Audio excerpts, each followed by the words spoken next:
bienvenidos a un nuevo episodio de News al Día con Gelmaris Rivera, esta servidora, como cada semana llevándoles un resumen de las noticias más destacadas de la semana y también con entrevistas exclusivas con los protagonistas de las noticias, así como también personas analistas con gratos conocimientos sobre todo lo que acontece, principalmente en Puerto Rico. Dicho esto, tuvimos un sinfín de noticias durante esta semana. Entre una que otra positiva, hay que destacar que el Departamento de Corrección y Rehabilitación llevó a cabo un proceso de muestras y de pruebas de hepatitis C en las cárceles de Puerto Rico. Así que veremos a ver de qué manera termina esto en las próximas semanas para brindar mayores tratamientos sobre el particular. Asimismo, la gobernadora estuvo emitiendo una serie de órdenes ejecutivas en búsqueda de aliviar las situaciones que se enfrentan en las carreteras. Sí, los famosos vehículos todoterreno, los Ford Trucks. ¿Qué pasará con estas determinaciones? Bueno, hay que recordar que en el fin de semana hubieron miles de intervenciones policíacas, lo que puso entredicho la situación para poder mejorar la seguridad en el país. Pero dicho esto, quiero darle la bienvenida a nuestro invitado de este episodio. Él es el licenciado Raúl Márquez. Gracias por estar con nosotros. Hola, Gelmaris. Gracias por invitarme. Un saludo a todos los que nos están viendo. ¿Usted todavía continúa activo como subsecretario del Partido Nuevo Progresista? Es correcto. Continúo siendo el subsecretario general del Partido Progresista. Ocupé la posición de secretario general interinamente mientras la gobernadora escogía quién iba a ser nuestro secretario general, y actualmente lo es el licenciado Jorge Santini. Excelente. Y también en este transcurso dentro de la política boricua y principalmente en La Palma, usted también estuvo de secretario de Estado en un momento dado, ¿correcto? En un momento dado tuve el honor de ocupar la posición de ser secretario de Estado del gobierno de Puerto Rico. Hay quienes dicen que fue de forma interina, otros dicen que fue de forma en propiedad, pero bajo su experiencia y el análisis, cuando usted entra, ¿cómo fue? Bueno, Gelmaris, lo que sucede es que cuando Wanda Vázquez me nombra secretario de Estado, la Asamblea Legislativa se encontraba en receso y dispone la Constitución que los nombramientos en receso entran en funciones o entran en propiedad una vez son nominados por la gobernadora. Así que una vez la gobernadora me nombró, yo me convertí en el secretario de Estado de Puerto Rico con todas las funciones, los deberes del secretario de Estado, y en efecto podía ejercer como secretario de Estado según dispone la Constitución hasta el final de la próxima sesión legislativa sin necesidad de ser confirmado. Es decir, hasta junio 30 yo podía ejercer como secretario de Estado con todas mis funciones y deberes. Lo único que no podía hacer era suceder de forma permanente a la gobernadora, porque dispone, ¿verdad? O ha dispuesto el Tribunal Supremo que para poder hacer eso el secretario de Estado tiene que haber sido confirmado. Sí, el Consejo de Consentimiento de la Asamblea Legislativa. Correcto. Y traigo esto a colación porque ciertamente una de las principales noticias que salpicó esta semana fue el ultimátum que hiciera el presidente del Senado, Tomás Rivera Schatz, a la gobernadora Jennifer González Colón, referente a estas personas que se encuentran de forma interina, tanto en el Departamento de Justicia, en el Departamento de Estado, así como también en el Departamento del Trabajo. Esto luego de que el Senado dijera que no iba a pasar un consejo o consentimiento a favor de las personas que en propiedad quería la primera ejecutiva en un momento dado, como Verónica Ferrayoli, así como también Janet Parra y sucesivamente con la del Departamento del Trabajo. Y ciertamente esa advertencia que lanza el presidente senatorial básicamente es diciendo que ya vino en conocimiento que hay unas personas que se encuentran de forma interina en estas dependencias y que estará emitiendo antes del 30 de junio, que es cuando concluye esa sesión ordinaria en el Senado, una determinación sobre estas designaciones. ¿Cómo usted lo ve? Pues bien interesante. Habría que discutir con el presidente del Senado su análisis en torno a estas personas que ocupan las secretarías de forma interina. Porque estas personas, si bien es cierto que son interinos, no son interinos porque la gobernadora los haya nombrado, ¿verdad? No es que la gobernadora hizo una designación interina de un secretario, que puede hacerlo, y eso requeriría, a mi juicio, la confirmación del Senado. En el caso de las tres personas que están ocupando de forma interina, la Secretaría de Estado, la Secretaría del Departamento y Secretaría del Departamento de Justicia, lo hacen porque eran el subsecretario en el momento en que el departamento queda de forma permanente sin secretario. En el gobierno de Puerto Rico hay un orden de sucesión perpetuo y en el caso del gobernador lo vemos en la Constitución, ¿verdad? Que dispone que el secretario de Estado, el secretario de Justicia, el secretario de Hacienda, y continúa por los distintos secretarios que están en la Constitución, y tenemos gobernador constantemente, aun cuando haya algún gobernador que esté temporalmente o permanentemente no esté disponible para continuar la silla. Es igual en los departamentos, puede ser por orden administrativo o por disposición estatutaria, hay un orden de sucesión, y cuando el secretario o la autoridad nominadora no está disponible de forma temporal o permanente, hay una persona que automáticamente ocupa la silla de forma interina. Así que en mi análisis y conforme a lo que dispone la Constitución, cuando una persona es designada por la gobernadora, en este caso interina, sí requeriría la confirmación del Senado para actuar como secretario interino. Pero en el caso de Estado con Narel Gualesca Colón, en el caso de Trabajo con María del Pilar Vélez y en el caso del Departamento de Justicia con Héctor Siaca. Analicemos el caso de estas tres personas que están ocupando la secretaría de forma interina. Y es que eran personas que al momento en que retiraron los nombramientos de quien era secretario, fungían como subsecretario.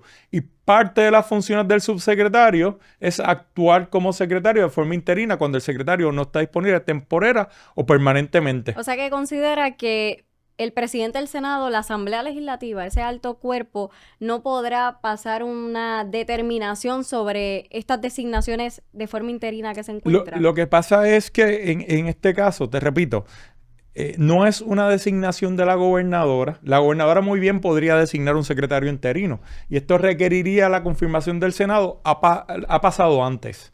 Pero en este caso, estas tres personas, ninguna fue designada por la gobernadora. Son personas que eran subsecretarios de las respectivas agencias, y como subsecretarios y como parte de sus funciones les corresponde sustituir al secretario cuando no está disponible. Bueno, el presidente senatorial se basa en el artículo 47.3, que dicta que en caso de que el gobernador designare a una persona para un cargo que requiera el consejo y consentimiento del Senado, el cuerpo, aun cuando el gobernador no hubiere sometido tal nominación, podrá considerar dicho nombramiento cuando tuviere conocimiento del mismo y de que la persona designada esté ejerciendo el cargo en cuestión. Ahí es que ese es el elemento, ¿verdad? Nosotros los abogados analizamos las figuras jurídicas a partir de los elementos. Está identificando a la persona designada. Y la Constitución establece un elemento que es designado por el gobernador. Entonces, en este caso, el gobernador no designó a ninguno de estos tres subsecretarios como secretarios interinos. Ellos entraron a ejercer la función en el momento en que no estuvo disponible de forma permanente, en este caso, los secretarios. En mi caso, por ejemplo, cuando la gobernadora Wanda Vázquez me nombró secretario de Estado, ahí se cumplió el elemento de la designación por el gobernador. Y el Senado en aquel momento pudo haber tomado conocimiento oficial de mi nombramiento, o la Cámara, porque el secretario de Estado igual es nombrado por la Cámara, y haber pasado juicio sobre mi nombramiento sin necesidad de que la gobernadora enviara mi nombramiento al cuerpo. Pero en aquel caso era distinto, porque ya no hay una octava sesión ordinaria, ¿verdad? Lo que habían eran sesiones ordinarias, y las reglas de las sesiones extraordinarias, son distintas. Bueno, la gobernadora también estuvo realizando una serie de expresiones referente a el trabajo arduo que ha conllevado buscar jefes de agencia, de que a veces no sale como uno espera. Básicamente fueron sus expresiones. Se le ha criticado mucho el aspecto de esos famosos 7,000 resúmenes a través de una plataforma que fueron sometidos, y vemos que ese panorama y las controversias suscitadas desde que inicia la gobernación, básicamente no tiene jefes en propiedad porque no cumplieron las expectativas del Senado, ¿no? ¿Y qué busca la gobernadora ahora en estas nuevas designaciones? ¿Serán los secretarios interinos los que continúen al mando, o ella está evaluando a personas que realmente puedan tener luz verde? Bueno, mira, realmente, y es que tal vez han sido consecutivos o han estado todos agrupados, y parece que es que ahí falta mucha gente en el gabinete, pero si miramos el gabinete constitucional y miramos los otros puestos, el Senado ha confirmado el 95% de las nominaciones de la gobernadora, ¿verdad?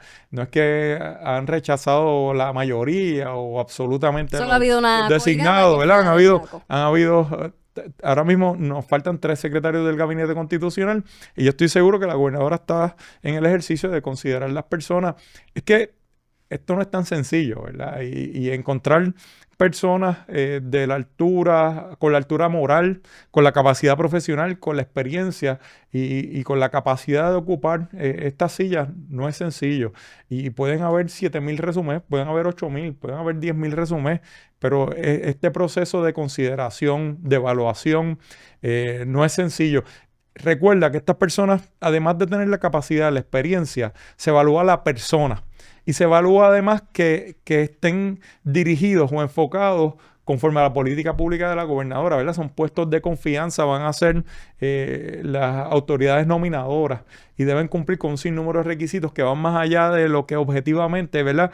Puede entregar su estado económico, puede entregar las planillas, puede entregar la certificación negativa de ASUME, del CRIM. Hay otras cosas que son subjetivas y que son necesarias cumplir y que no es tan fácil, ¿verdad?, encontrar ese tipo de persona que pueda formar parte del equipo. O sea que a su consideración no hace falta un ajoro o una presión de no, pues vamos a buscar cualquier persona a que ocupe este cargo. Yo creo que sí, hay cierto tipo de urgencia en tener el equipo completo y en llenar estas posiciones en el gabinete, pero no debe ser una selección por llenar un puesto. Yo creo que debe ser una selección que llene con los requisitos y los elementos y lo que necesita Puerto Rico en este momento. Yo creo que el nombramiento se debe dar cuando la gobernadora esté convencida de que la persona que está nombrando a la posición es la mejor persona para ocupar el cargo para lo que Puerto Rico necesita. Si el presidente del Senado, Tomás Rivera Schatz, colgara a los secretarios interinos, tanto de Justicia, de Trabajo como de Estado, ¿cómo se quedarán esas dependencias? Es que yo creo que ahí, yo honestamente pienso que tendría que analizar más profundamente esta situación, porque como te estoy diciendo, yo no veo que se haya cumplido con el elemento de que la gobernadora los designe. Son personas que ya estaban en la silla de subsecretario y que están ocupando la silla de secretario de forma interina porque son los subsecretarios y no porque la gobernadora los haya designado secretarios interinos. ¿Y las noticias continuarán? Veremos. Exactamente. Veremos. Bueno, otra de las noticias durante esta semana fue que el zar de energía, Josué Colón, el ingeniero, estuvo notificando que esperaba ya para este 2025 la cancelación del contrato de Luma Energy. Esto mediante una vista pública en la legislatura. Sin embargo, más rápido que pronto, Luma Energy envió un comunicado y dijo que aunque tengan ciertas diferencias, no es tan fácil la cancelación del contrato y que pueden llegar a unos acuerdos. Sobre ese particular, ¿cómo ve esto? Bueno, yo desde un principio decía y constantemente lo repetía, que si Luma hubiese hecho lo que se comprometió a hacer, iba a ser perfecto, que aquí nadie quería cancelar el contrato de Luma, lo que queríamos era que Luma cumpliera.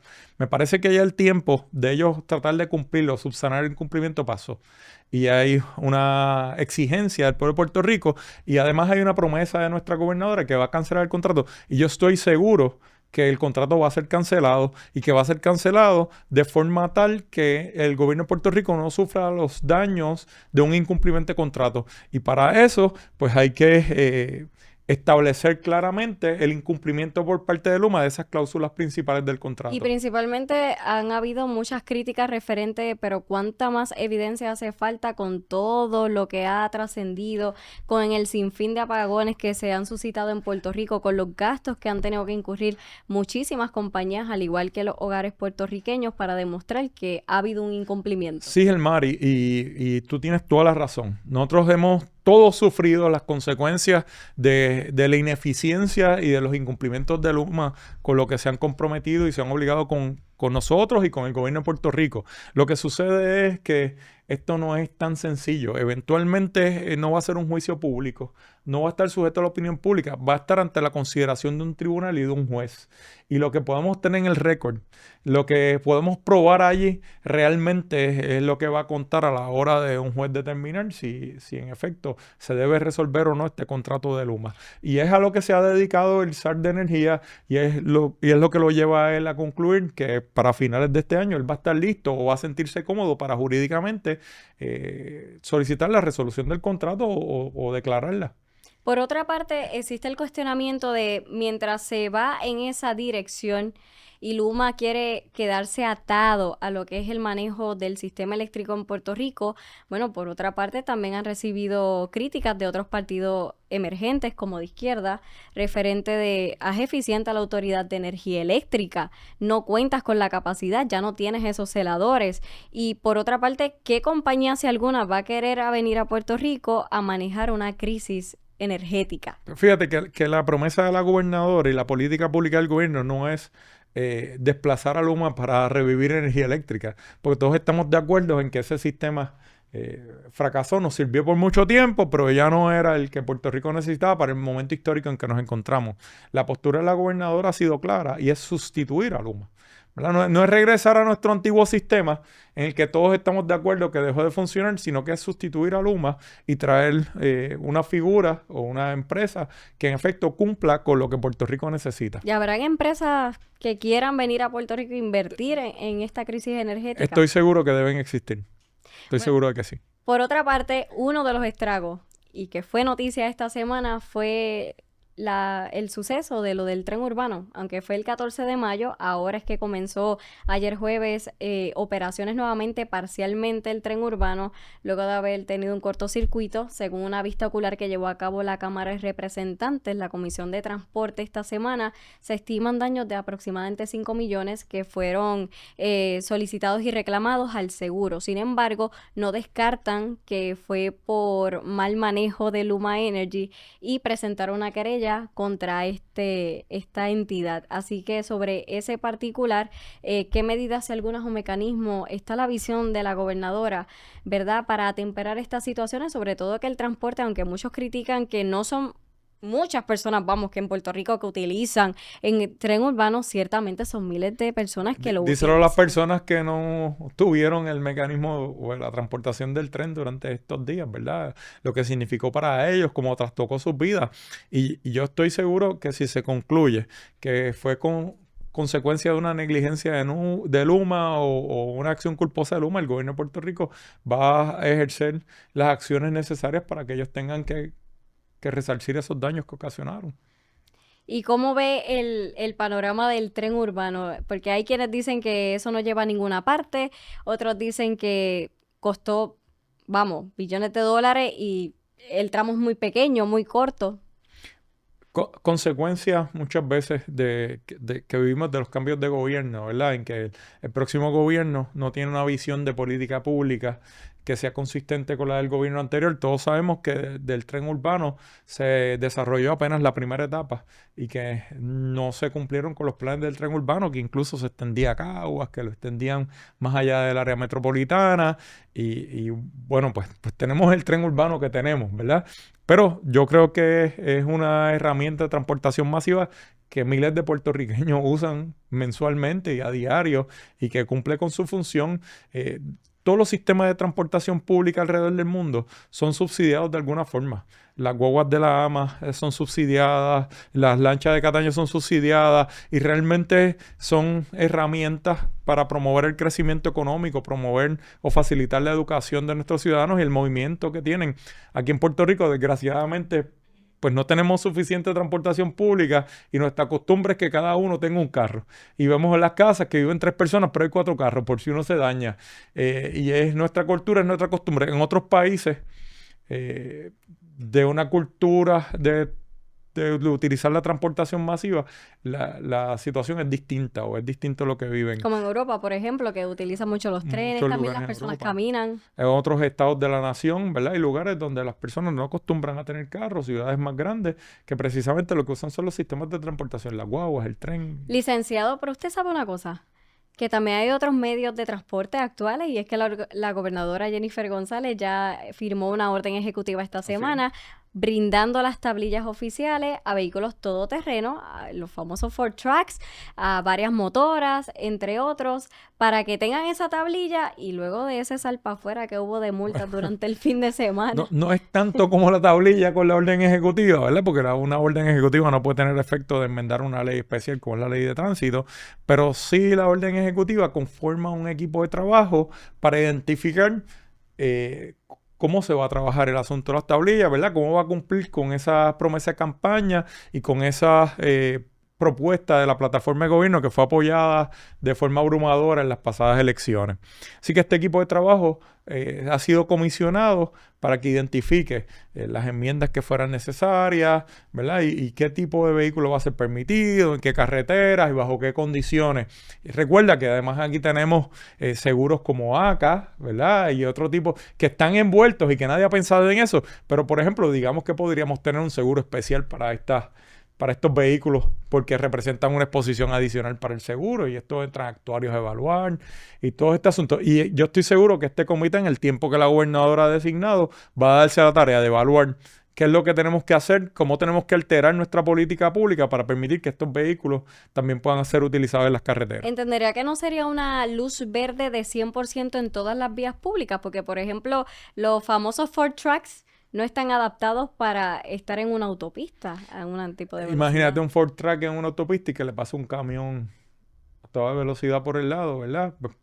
Pues esto es parte de la función y de los estudios que debe hacer este comité, decidir por cuáles carreteras estos vehículos pueden transitar y qué alteraciones hay que hacer en la política pública para que sea legal. ¿Y lo ve viable? ¿Necesario? Sí, lo veo viable. Incluso hay estados en la nación en que todos estos vehículos pueden discurrir por las carreteras, ¿verdad? Hay estados donde hay unas más restricciones, otros que son más liberales, y es parte del trabajo que debe hacer el comité. Digo, y también se menciona porque una de las portavoces de esta semana fue la secretaria María Conte Miller del Instituto de Ciencias Forenses, en la cual indicaba, ella expresó esta semana que son muchísimos los casos de jóvenes que lamentablemente llegan muertos a la dependencia tras accidentarse con estos vehículos todoterreno. Parte de la política pública, porque si no quedaría trunca, es determinar qué equipo tienen que utilizar, ¿verdad? Y es que qué equipo de protección, si deben andar con casco, botas, reflectores,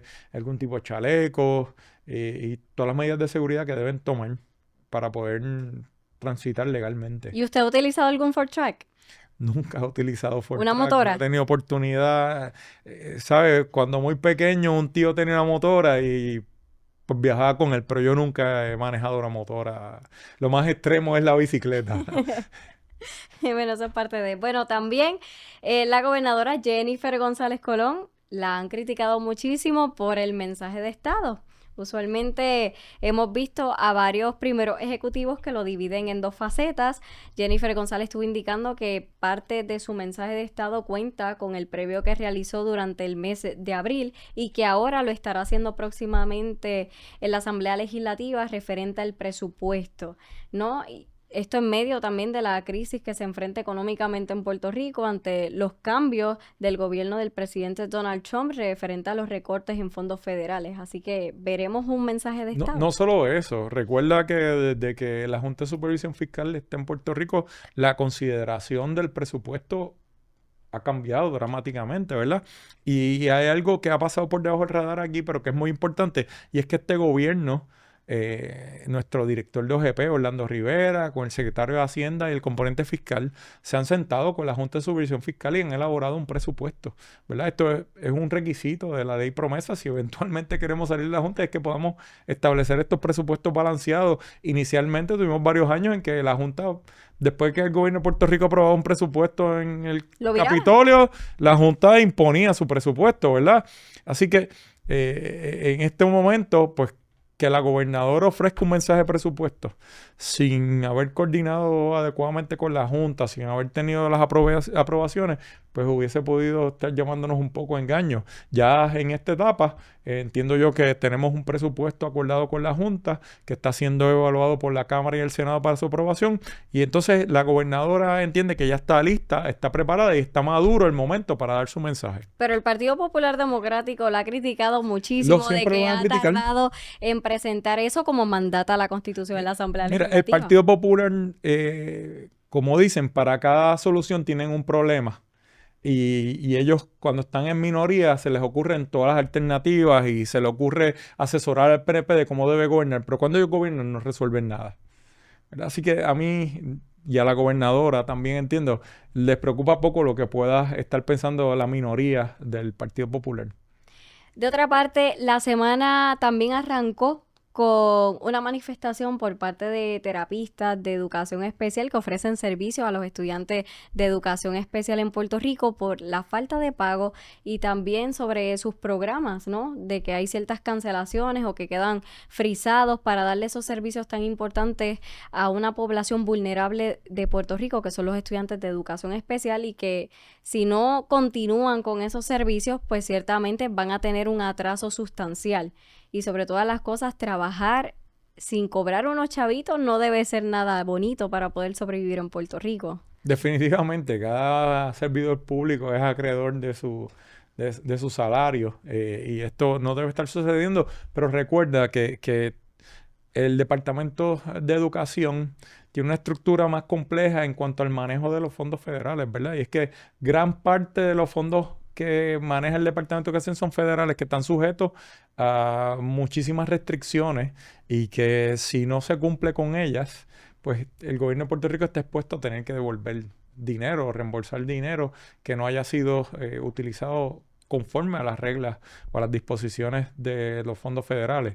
Así que yo estoy consciente y estoy convencido de que este gobierno va a tomar las medidas para resolver esta situación lo más pronto posible y cada empleado pueda recibir su salario a tiempo. Y no, hay que dejar claro también que la manifestación en este particular no fue una exigencia o una crítica hacia la gobernadora Jennifer González, por lo menos la que se suscitó esta semana, sino que fue pidiendo el auxilio de la gobernadora para que tome medidas y los ayude en lo que es el proceso de educación especial. En ese sentido, la Fortaleza estará abierta a ese diálogo y en esa vía de iniciativa para poder ayudarlos. Estoy seguro que sí. Recuerda que el secretario del Departamento de Educación, Eliezer Ramos, actuó como secretario auxiliar en su momento en el área de educación especial. Y si hay un área que conoce el secretario, es el área de educación especial dentro del departamento y su funcionamiento.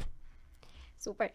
Mire, no podemos dejar pasar el tiempo sin hablar de una reunión que hubo en la Asamblea Legislativa. No sé si tuvo la oportunidad de verla, referente a Arthur Garfer, que tuvo una reunión con el senador independiente Eliezer Molina luego de que el senador independiente hubiese denunciado públicamente que recibió una misiva en la que supuestamente estaba siendo investigado, estaba siendo carpeteado por funcionarios públicos.